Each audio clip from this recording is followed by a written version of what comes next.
Okay, I think we are live right now. So we are live on Facebook. Welcome, everyone. My name is Charm Penawert. Thank you for joining us.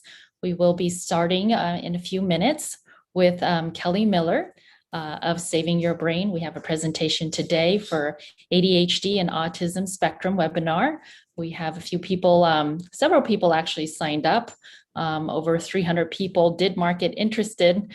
We will be streaming this as well, recording, so that everyone has the opportunity to see this presentation. So if you have any questions, feel free to drop them into the chat box. We'll be answering some questions after the presentation. So I just saw another registration come in just now. So let's be patient. We'll give everybody some extra time to log in and be part of this webinar. Alrighty, my name again is Charm Penawert. Nice to have everyone.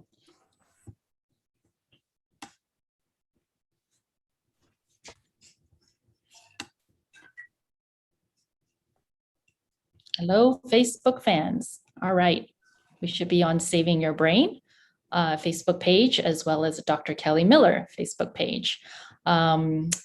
Also, we won't be able to answer any chat questions if you are on Facebook. So you can add in comments in there. And as we're running this, I'll jump back and forth and check on that to see if we can incorporate those questions into the end of our presentation.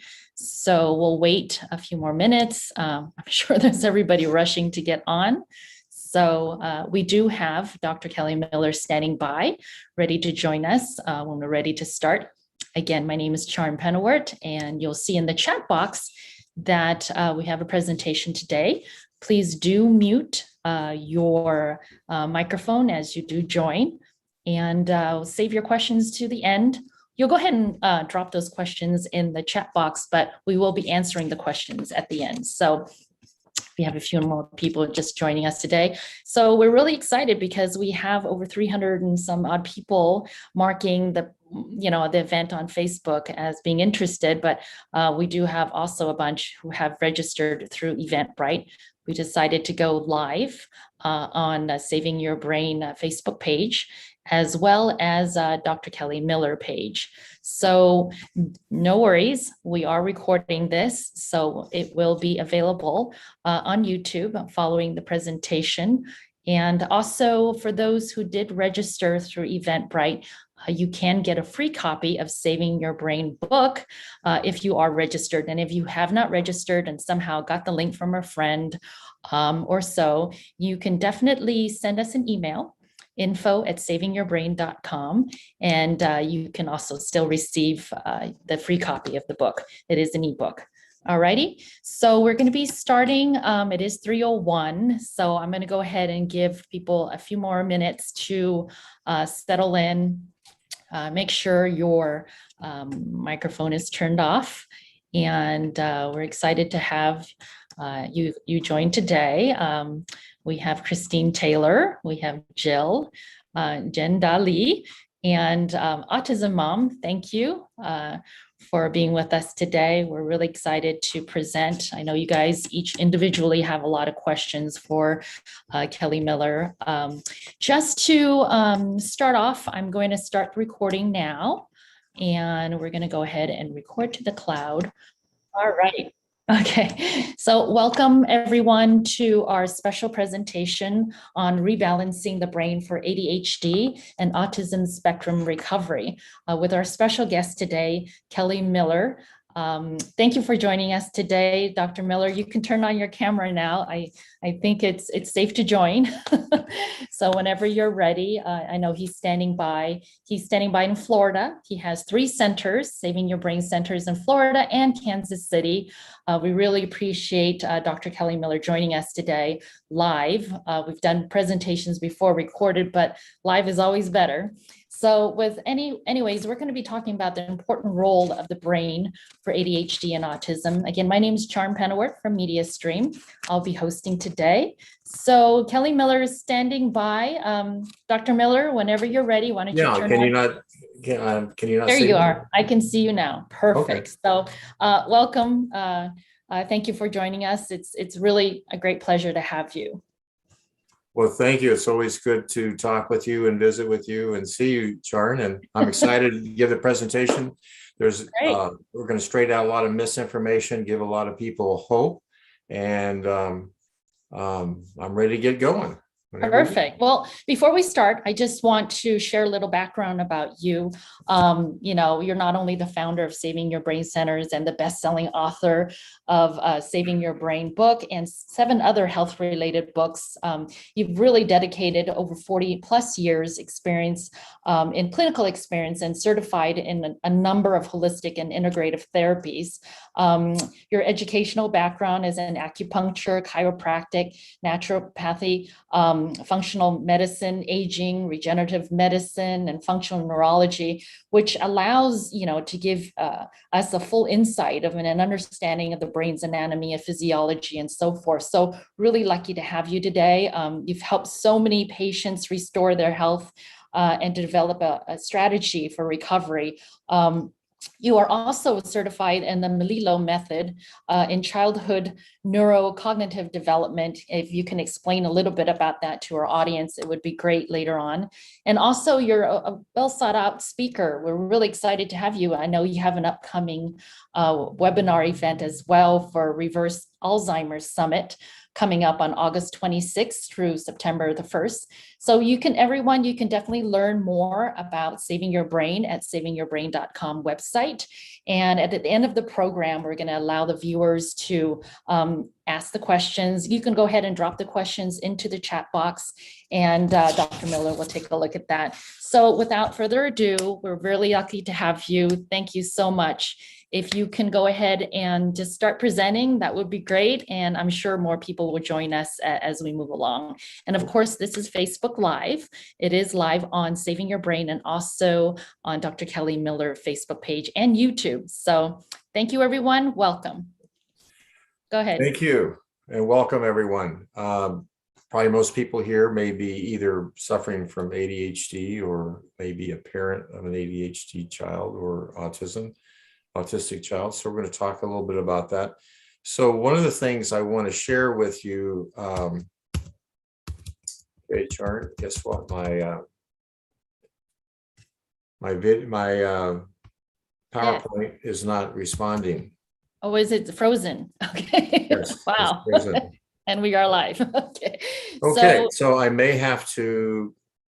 If you don't have it, I have a copy of it. So everybody hang on. I'm going to go ahead and share my screen. So if you can stop sharing over there, Dr. Miller, I will have mine open and then we'll go for my copy. All right, guys. All right. We're going to pivot here and we're going to take a look at the presentation. It's opening up shortly. Give me a second. And we'll take a look at what Dr. Miller has to present. It's amazing how much, even though we have this preparation, these things happen, don't they? Oh, I know. Gosh, guys, give me a second.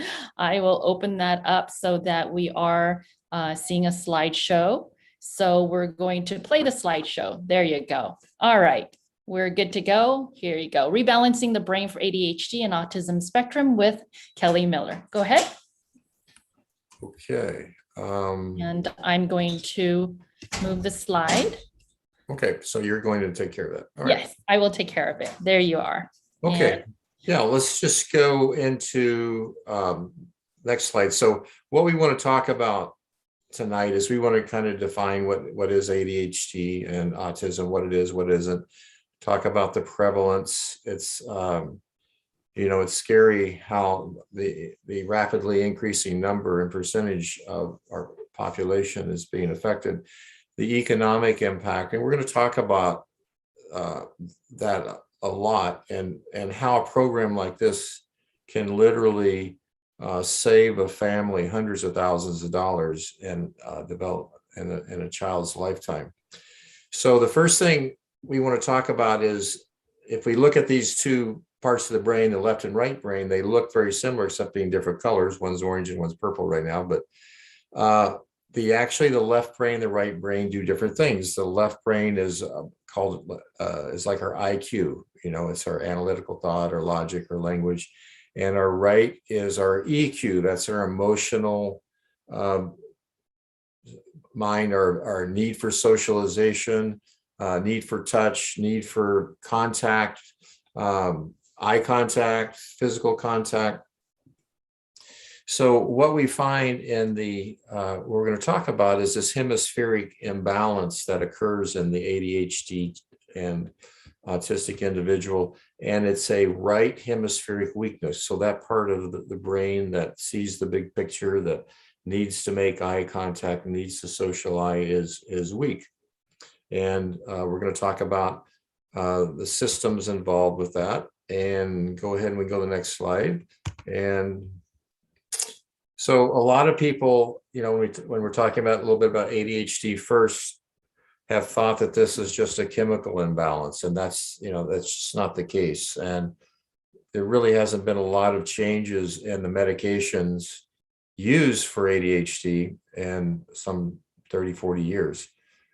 And now we know there's a lot, there often is a neurotransmitter imbalance, but more importantly, there is abnormalities in the connections between different parts of the brain. And there's a dyssynchrony, discoordination between the frontal cortex and basal ganglion, the brainstem, and cerebellum. And it's these areas that affect the attention and the focus. We can go ahead and go to the next slide. And again, there's tens of these papers out here. Harvard's done, it's probably published 30 papers themselves. But again, we see this known as the right hemispheric syndrome. And I was fortunate enough to do a fellowship with Robert Melillo, and Robert Melillo is the author of Disconnected Kids and Reconnected Kids. So those are really great books. I would recommend everybody in the audience. He also wrote a textbook on autism. So he had a child, a son that had ADHD. And so he was personally driven to find this out. And he really talked about this hemispheric imbalance probably 20 years ago. And the science is certainly supporting him in that area. Okay, we can go to the next slide. And again, just another paper on the right hemispheric syndrome. And again, that being an involvement between different parts of the brain, basal ganglion. This is part of the brain that I call it the should I or shouldn't I part of the brain. And on the right side is the inhibitory part, and it goes to your frontal cortex and it says, should I or shouldn't I say this or do this? So when people have a problem with this, they say and do things impulsively that they often regret. Okay, next slide. And so we're just going to talk a little bit about high left symptoms. So this is common things that we see when someone is very left dominant and I'm a left dominant, weak right person. Obsessive and compulsive, impulsive, addictive behavior. So we see many people with different addictions that are often a high left, low right. Tics, vocal tics and outburst mania. Overly concerned about details. So left brain is detail, right brain is big picture. Hyperimmune system. So a lot of these children are very hypersensitive, have a lot of allergies, environmental food sensitivities. They have trouble being in the fight flight. You know, we have two different parts of the nervous system. We're going to talk about that a little bit more. And most of them are very anxious and they have trouble sleeping. So now we look at the low right symptoms in the next slide in this combination. So again, we see this poor long-term attention, poor nonverbal communication. So misses the big picture, can't hear tone of voice, can't read facial expressions, can't inhibit thoughts, actions, poor balance and spatial skills, can't control eye movements, lacks motivation and persistence. This is something very common that we see, you know, parents coming in, bringing in teenagers and many patients in their 20s that are still living at home because they're having initiative and follow through issues. And this can be corrected. This whole thing I want to do in a few months, this can be corrected. That's one thing I really want to pound home for you. The low right, they don't feel their body. They're not connected with their symptom, their emotions. they have trouble inhibiting their immune system. So the left brain activates our immune system and the right brain suppresses the immune system. So we don't have any suppression on our immune system. So it's hyper vigilant, hyper alert. So we have many autoimmune. We want to look at some more low right symptoms in the next slide. So again, these people have trouble controlling their cortisol, blood sugar. Many times people will be diabetic in adulthood who had been ADHD into adulthood because they produce cortisol. Cortisol produces sugar. So they have trouble with their high blood pressure. They can get excited, and we're going to talk about tachycardia. They have poor reading comprehension, poor math reasoning, generally poor gross motor skills. Lower muscle tone on the, it says left, but actually it's on the right. Head tilt to the right. So you'll see many of these children, like they take a picture and their head is tilting to the right like this. Again, they may have poor smell or taste, or they may be a very picky eater, have a lot of inner ear sensitivity, problems with the vestibular system. Okay, if we can go to the next slide, Sharon. And one of the things I want to emphasize with this, and that when I see patients, and this is just not the ADHD and the autistic patient, but all kinds of patients that come in with brain imbalance, Alzheimer's, is probably 80% of them, and I'm in Florida, have a mold infection. Okay, and this is something that most doctors don't look at. But if we look at this, this was studies 80 to 100% of the children have, autistic children have abnormal yeast and bacterial loads. And again, we see this in MS patients, and we see this in the Alzheimer's patients as well. So one of the things we do is we check for infections. There's a great little test from Vibrant America called NeuroZoomer Plus, and it will actually check for 48 different potential antigens, infections in the brain. Okay, next slide.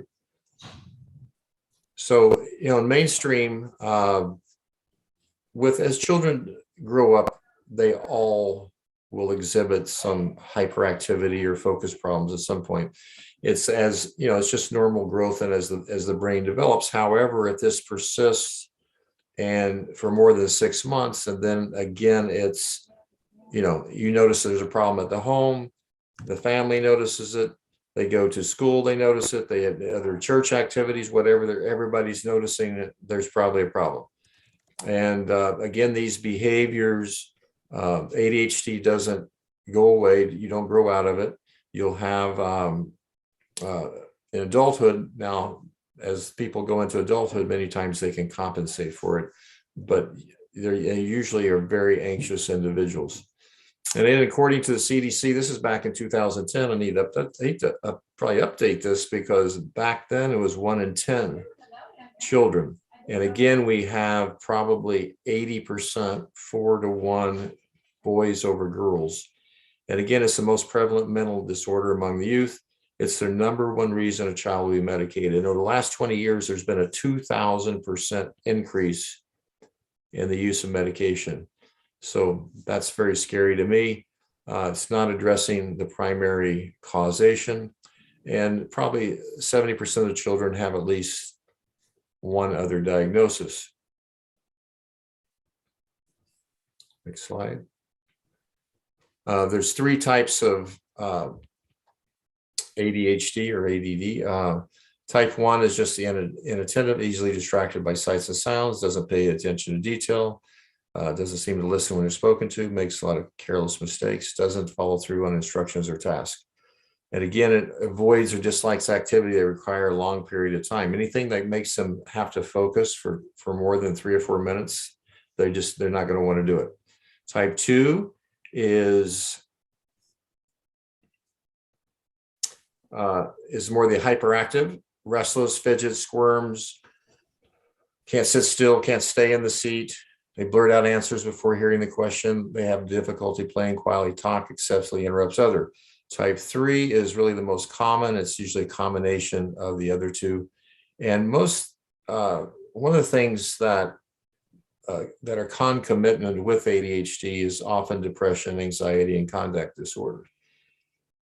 And one of the reasons, go ahead, next slide, we have impulsivity and we have lack of concentration. So, little boys, as they get into puberty and get in testosterone, then they're going to get into more impulsivity, take more dare risk.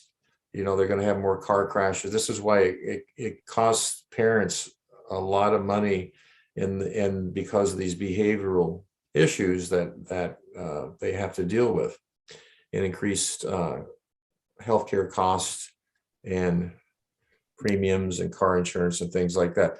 So one of the things that's been recommended or has been found out is that some of these medications for ADHD can cause cardiovascular issues.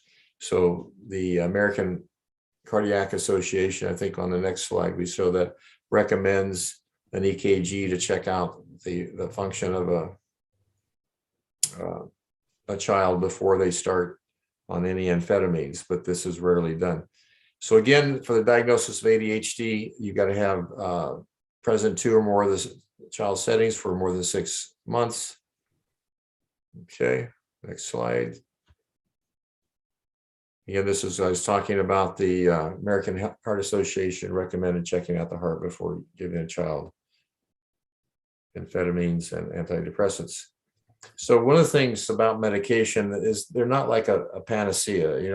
If you look at, there's an ADHD adult ADHD or website, and I look at that from time to time, and it's sad, funny. I don't know, but observations that all these parents are trying to get other parents to tell them how to dose their children with medication. And I think that's sad because there's side effects. They don't always work for everybody. 30% get absolutely no value. And of the 70%, you have some, that helps a little bit, some that helps a lot, but then there's a lot of side effects many times. So the news I want to spread today is that we can, in a few months, correct that without medications and take people, restore their focus, their attention, and they're no longer classified as ADD or ADHD. So the central features of let's talk about autism a little bit here. The biggest thing is, if we go back slide, is that they have a very single focused individual, and they are not very socially engaged, but they have usually their OCD about one thing. Could be a game or whatever. If we put 5 autistic children in a room, they would probably have their backs all turned to each other and be engaged with some electronic or something in front of them, some details. But there's some of the characteristic, and again, autism is such a broad, I see 100 different people, I see 100 different symptomatology. It's a very broad spectrum. Some of the things that are more severe and concerning is self-injurious behavior, head banging, things like that. Just not speaking a lot, even though they have a very high rate of comprehension.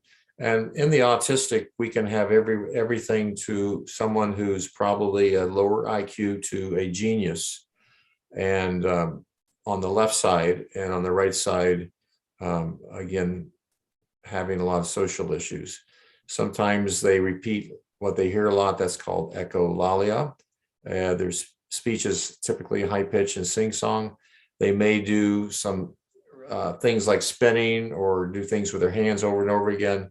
And it's usually some behavior that kind of soothes them. And, one of the things is that that characterize them is that they really don't point to things and look at things. And that's just how we find it in children, is they're not identifying and pointing and getting mom or dad. And, there's the dog, there's the cat, there's my toy. And seizure activity is pretty common. I see a lot of children with seizures that have autism. Next slide, Sharon. And so as we talked about it, about 10% are genius levels, like if anybody saw The Rain Man. Usual onset is 12 to 18 months. Many times it's not fully diagnosed till 3 years. Oftentimes, this seems to be a normal development and a regression. but generally there's often just a delay in several things. Okay. Again, with autism, we have 4 to 5 times more males than females. It's the third most common developmental disability, greater than Down syndrome. So again, lots of times this is found out around 18 months that there's something going on because they're not a lack of joint attention. That means attention with mom or dad, holding a gaze, looking, making sustained eye contact are very common early symptoms. Okay, next slide. So here's some of the other kind of related disorders that we have with the strong left brain and the weak right brain. The one exception of that is dyslexia. Dyslexia is actually a left brain weakness, or dyscalculia, which is basically the same thing as dyslexia, only with math. But these are very common thing: OCD, Tourette's, pervasive developmental disorder, PDD. That's the umbrella of which autism is under, as well as Asperger's. Schizophrenia is also a left brain strong, right brain weakness. So all of them in varying degrees have a discommunication, discoordination, dissynchronization between the cerebellum, which is part of the lower brain, the thalamus, the basal ganglion, the prefrontal cortex.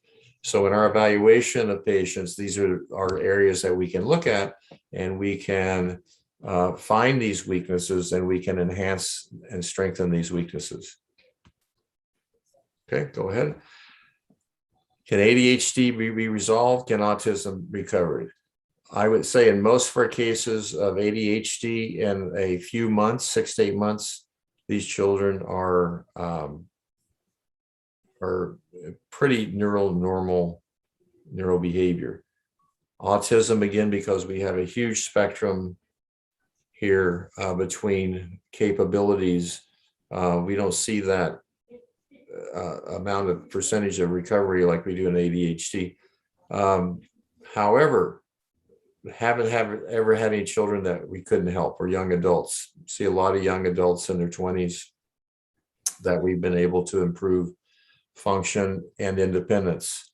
Again, in this study here, the different studies, they were showing anywhere from 3 to 25% actually lost their autistic spectrum diagnosis through different stimuli. And what we're going to talk about is how we do that in the rest of the slide show. Okay, so we do that through something called, fortunately, the brain is neuroplastic. Neuroplasticity means the ability of the brain to rewire, and regenerate itself. And so what we can do is, when we have these weak pathways, we can strengthen these pathways. We can make them stronger. And when there isn't a pathway, the brain has the ability to rewire itself.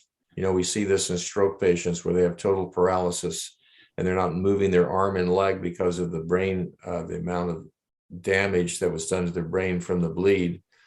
And we'll see them be able to rewire that and restore the development and movement of their arm and leg again.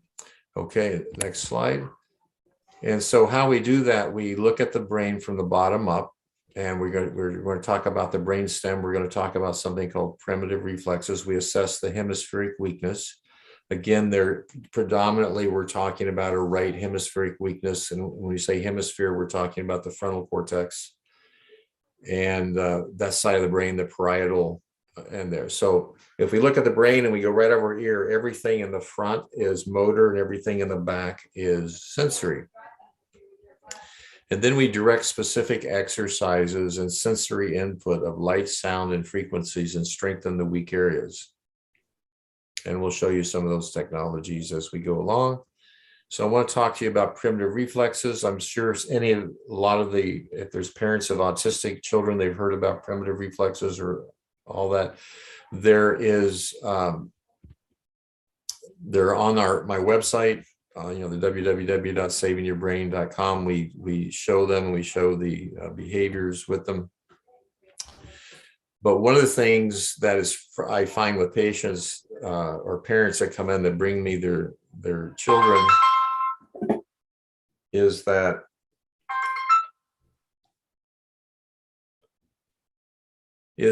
they've done these primitive reflexes, and they've done them and they've done them and they've done them for weeks, months, and they haven't seen a change.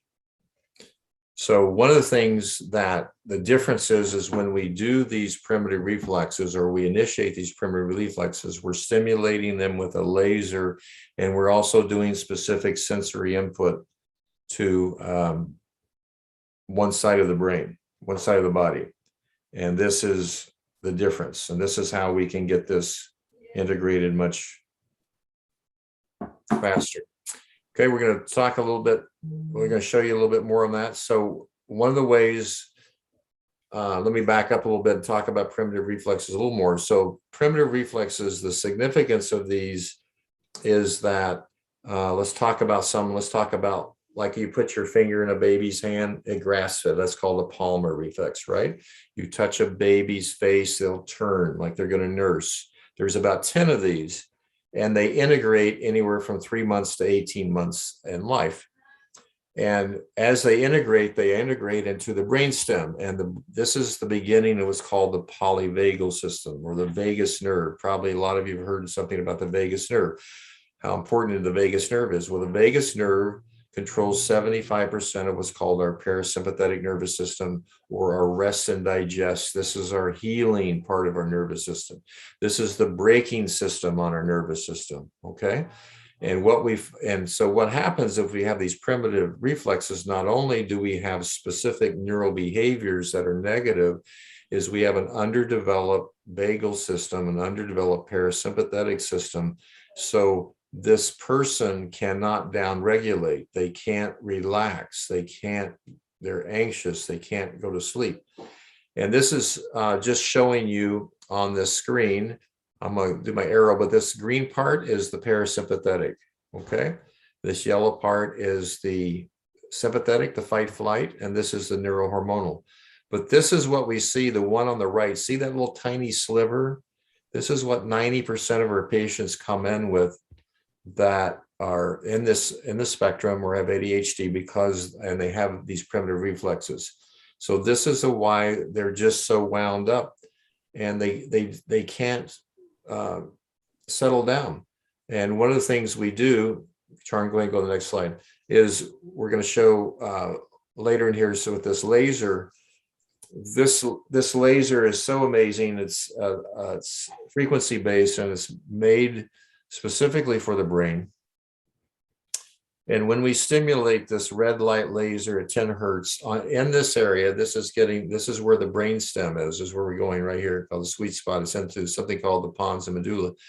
This activates the vagus nerve. This calms down the nervous system. And these little boys that come in, and 3 or 4 minutes, they're running around and they're relaxed, and they just feel so much better. So it's a combination of doing this and stimulating the primitive reflexes that gets the changes.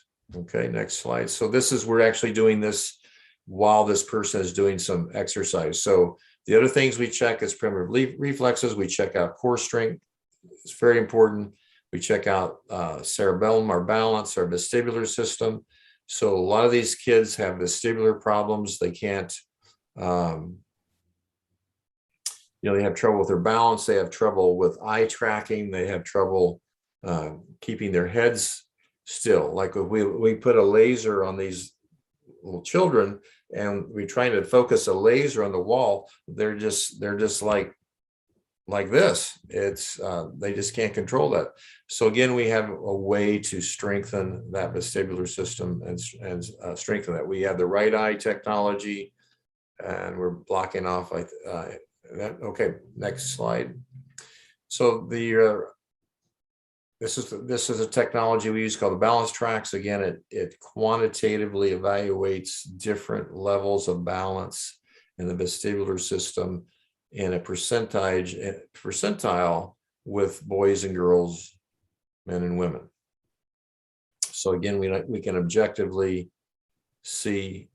evaluate and see improvement. Okay. there's other technologies we use. Next slide is, this is something called the Neurosensory Integrator, over 100 different programs that we can use. So we can use it as color, we can use it in green and blue colors for the right brain weakness, yellow and red for left brain weaknesses.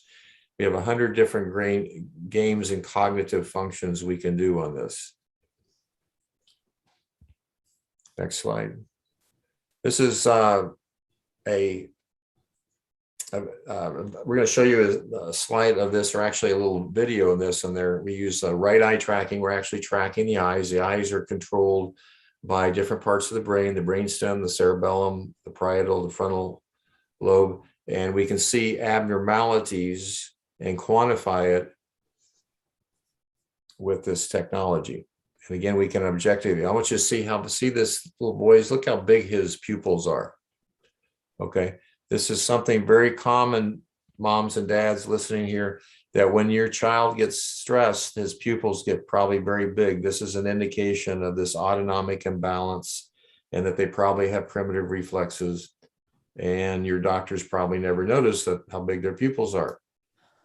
But when we start getting them better, they'll actually contract like they should be able to. Okay, next slide.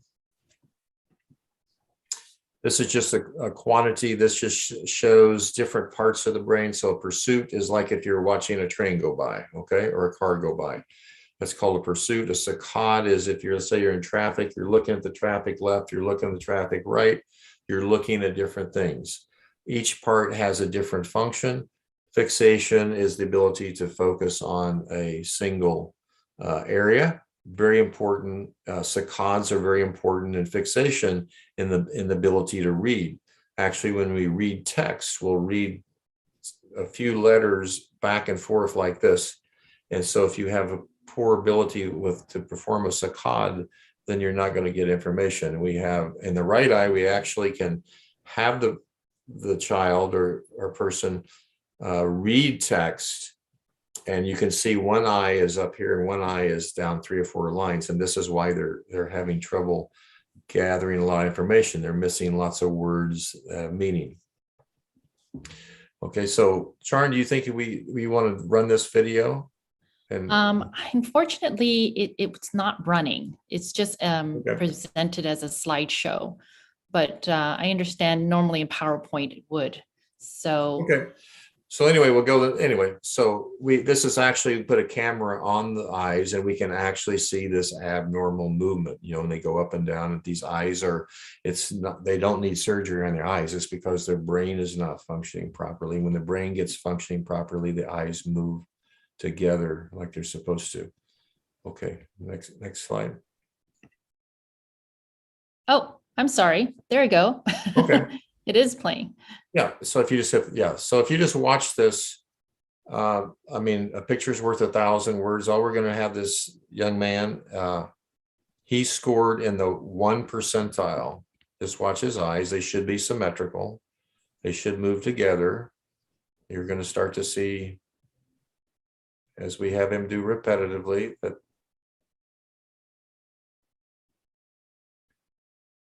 woo, you see that? Yeah. Okay, now they're not moving together so well. Now we're going to have them go up and down. See that eye turning in? Okay. So it's a very graphic thing you can do, and you don't really, you know, as well as I've been trained, and a lot of doctors are trained, it's very hard just to watch this, but if you capture it on film, it's so much easier to see the abnormalities. Okay, let's go to the next slide. Okay, we do something called brain mapping. So this is just a picture of a brain map. And the great thing about brain mapping is it's a non-invasive test.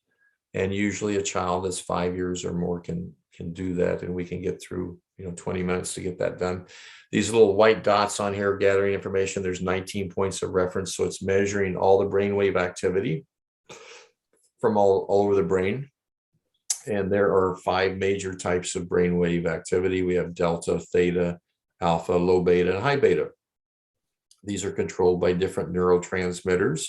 So if we have a low for example, we'll take ADHD and we'll take the drug Adderall. Adderall, they're trying to use Adderall to stimulate dopamine. The problem is that when the person takes Adderall, they go up and they go down. They're like, they're crashing. And wouldn't it be nice if you had a supplement that would help the ADHD person who has low dopamine produce more dopamine? And by the way, there are lots of them. And so we'll show you another technology we can do this. So that helps the chemical part of that. But again, it doesn't address any of these system problems. Okay, next picture. Okay, this is just showing you, I talked about low beta. And so beta is produced by dopamine. We need dopamine for initiative. So when our child doesn't have that initiative, many times they have the low dopamine. And also when they don't have follow through, in other words, they can't sustain the focus and attention for a long time. And literally this brain just gets tired. It gets fatigued. It can't do too much too long. They're just going to get brain fog and peter out. Okay, next slide. This was very common. We see high delta. High delta is a slow brainwave activity. And again, if we have too much of this, that's like trying to drive your car with a parking brake on all the time. Okay, it just doesn't allow you get into the higher brain functions. And this can be caused by brain trauma. We'll see this, but it can also be caused by things like aluminum and mercury poisoning. Heavy metals can also be caused by environmental things like glyphosates, herbicides, pesticides, plastics, and things like that. So we see lots of delta. It's usually environmentally induced, and we want to look at this. Infections can cause this, like a mold infection can cause a lot of this. So if we want to do this, we need to investigate infection environment. Okay, next slide. Another high theta, this is the second lowest brainwave activity. Again, lots of association with ADD, ADHD. And again, lots of the theta waves help center us, balance us, calm us. So when we don't have balanced theta to theta, we have a lot of emotional flooding going on.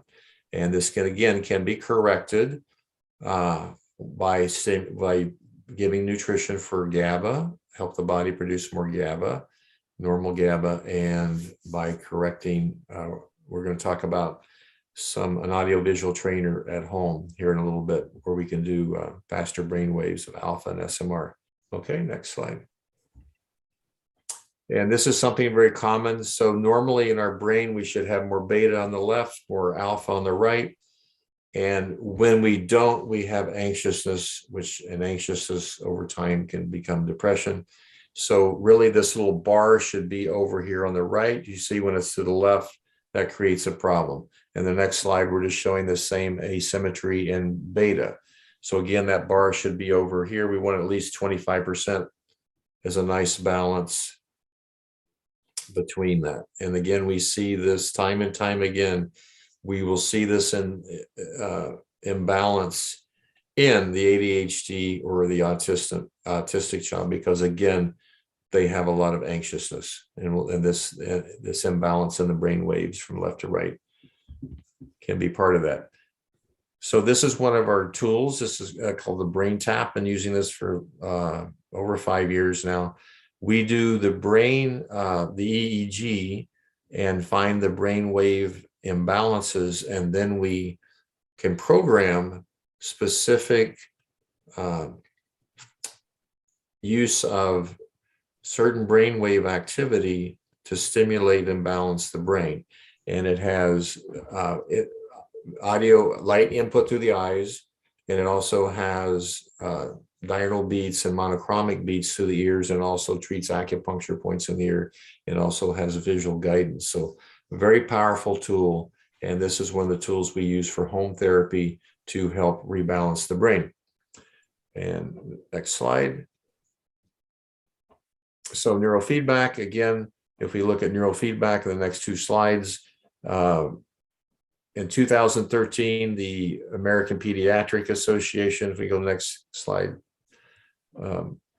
recommended best practice. That means this is a #1 treatment. That's a best practice. #1 treatment for ADHD. I bet 99 out of 100, maybe 99.9% out of 100 of pediatricians have never talked to a parent that neurofeedback could greatly improve the function of their child. And I think that's sad. It also has been shown, the next slide we'll see, for autism. And in the neurofeedback, we can do visual neurofeedback when they're watching a movie, or we can do auditory. The auditory has actually been very powerful in helping improve autistic function in autistic children. Okay, next slide. So again, these are tools that we have. This is a white paper on something called interactive metronome. It helps 8 different brain functions. And again, another Harvard paper. This is another technology we use in evaluating the timing and synchrony between the cerebellum and the parietal and the frontal cortex in individuals. And again, we can objectively show improvement. And as this synchronization and coordination between these parts of the brain get better, and we can tell that by just how well they can tap their hands or foot to a beat, like a cowbell, that they become more balanced and relaxed and function better. So it's a great tool. Next slide. So again, this is just showing a picture of a child using the interactive metronome. He's got this on his left hand. He's going to clap his hand. He's getting a cowbell in his ear, and we're trying to see how synchronous he can get. So we have people that start out there a quarter of a second off, and they can get in a few weeks, once they're into 20, 1,000% better, a 0.20 something, 25 milliseconds versus 250 milliseconds. Okay, next slide. So we also, this is a very cool technology called NeuroSage. So it is very specific video games to strengthen the weak areas of the brain. Next slide, we'll just show you some different pictures. So this is actually a young man who's watching, engaged in the NeuroSage. He's got an Xbox in his hand, so he's actually actively engaged. He's on his left side over here, he's getting stimulation at 10 hertz red light on his left cerebellum brainstem, and over here, this other one, he's getting 40 hertz of infrared on his frontal cortex, while he's hearing specific sounds, getting sensory input. And he's getting the sensory input on his left ear, and he's standing on a vibration plate. He's getting stimulation on his left side. Okay. Again, just another game. And again, showing that he's actually watching a video game. He's hearing sounds which have specific frequencies, and the picture is color coded to stimulate the brain. Okay. So in the end, a lot of times parents spend a lot of time and energy in trying to figure out a correct diagnosis. My child has this, my child has that. I'm not really, what I'm more concerned is when I see a child is I want to find out what's working and what isn't working. And what isn't working, and many times part of the brains are working really well, we want to find the areas of weakness, and we want to strengthen those so that they are the best version of themselves. So all those strengths are still going to come through, but the weaknesses are shored up, and they're a much more balanced, happy, productive person. So do we have any questions, Charn? Well, I'm going to go ahead and stop the screen share after everyone has taken a chance to kind of take a look at your 3 locations to find out which location is convenient to them.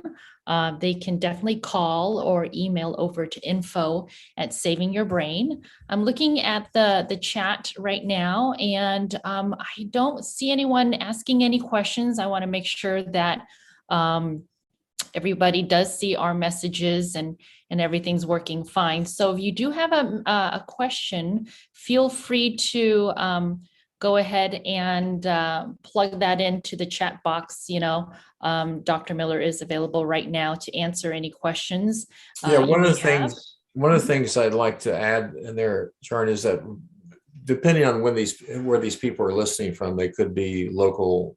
I'm in Tampa right now. They may be in the Tampa market, or they may be in another market. Many times we have, like in our Kansas City clinic, we have people come from Iowa, St. Louis, Wichita.